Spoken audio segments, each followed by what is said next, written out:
অনেক ভূমিকা উনি রাখেন এবং আগামীতে রাখবেন এটা আশা করছি।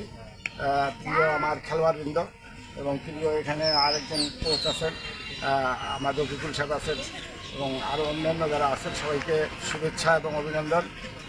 বিষয়টা হলো যে প্রশিক্ষণ হচ্ছে, এর থেকে বাছাই হবে আন্ডার 14, আন্ডার 16 এবং আন্ডার 20। তো এই তিন ধাপেই এখানে খেলোয়াড় বাছাই হবে। তারই দিন ধরে তার প্রশিক্ষণ চলছে, আমরা প্র্যাকটিস করছো। যদিও আজকের মাঠ মানে এই ভিজা মাঠ, তোমরা সব সময় একটু যারা খেলো আর কি, অনেক সময় একটু বাজে টেকনিক করে, মানে অনেক বাজে একটা অবস্থায় সে বলটাকে করতে গিয়ে অনেকেই আঘাতপ্রাপ্ত হয়। সেই বিষয়টা থাকলে দেখবা।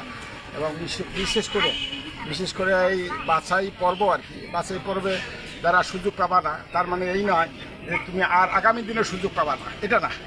তুমি আজকে সুযোগ পাও না, তুমি দেখো কালকে হয়তো তুমি সুযোগ পাবা, অথবা আজকে যে সুযোগ পেয়েছে তুমি তৃতীয় ধাপে গিয়ে যে তুমি সুযোগটা পেয়েছো, দেখা যাবে যে প্রথম ধাপে যে সুযোগটা পেলে হয়তো সে মানে ছিটকে গেছে এখানে এই প্রতিযোগিতায়, তৃতীয় ধাপের কেউ গিয়ে এখানে সুযোগ পেয়েছে। কুড়িগ্রামের ফুটবলের বিশেষ করে লাইভ হিসাবে যে এখানে নাই, অনুপস্থিত। ফুটবলের যে মানে চর্চা, ফুটবল যে মানে আমি মনে করি যে প্লেয়ার খেলোয়াড় গড়া, ফুটবল খেলোয়াড় গড়ার একটি মানে কারিগর তুলে বসছেন, উনি হলো আমাদের লাইজু ভাই, লাইজু সাহেব ছোটো ভাই আমার। তো দীর্ঘদিন থেকে লাইজু অনেক পড়ালেখা করছে, মাস্টার্স কমপ্লিট করছে, স্বাভাবিকভাবে তার জীবন অন্যভাবে মানে পরিচালিত করতে পারত, ভালো চাকরি করত, ভালোভাবে বাঁচতে পারত। কিন্তু তার ছোটোবেলার থেকে দেখি আমরা তোমাদের চেয়ে আরও ছোট, তখন আমি তখনই আমরা যেখানে খেলতে যাই, এমনকি ঢাকা ক্লাবে গিয়ে ওই লাইজু আমাদের সাথে কথা বলতো, জানতো। এবং কুড়িগ্রামের টিম যখন হলো তখন লাইজু আছে, ও মানে একটা এক্সট্রা একটা প্লেয়ার।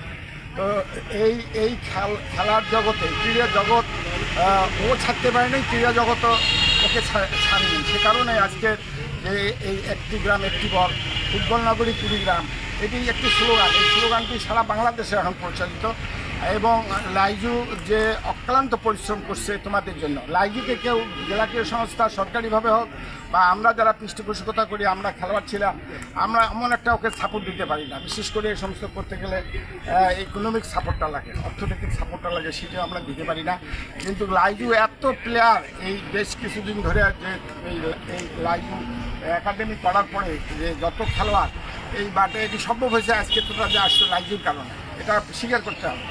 লাইজুর জন্যই তোমরা আজকে আসতে পারছো, এখানে খেলতেছে, বিভিন্ন ডিভিশনে খেলতেছে, first division, second division, final, বিভিন্ন জায়গায় কুড়িগ্রামের প্লেয়ার খেলতেছে। এক সময় কিন্তু আমি আর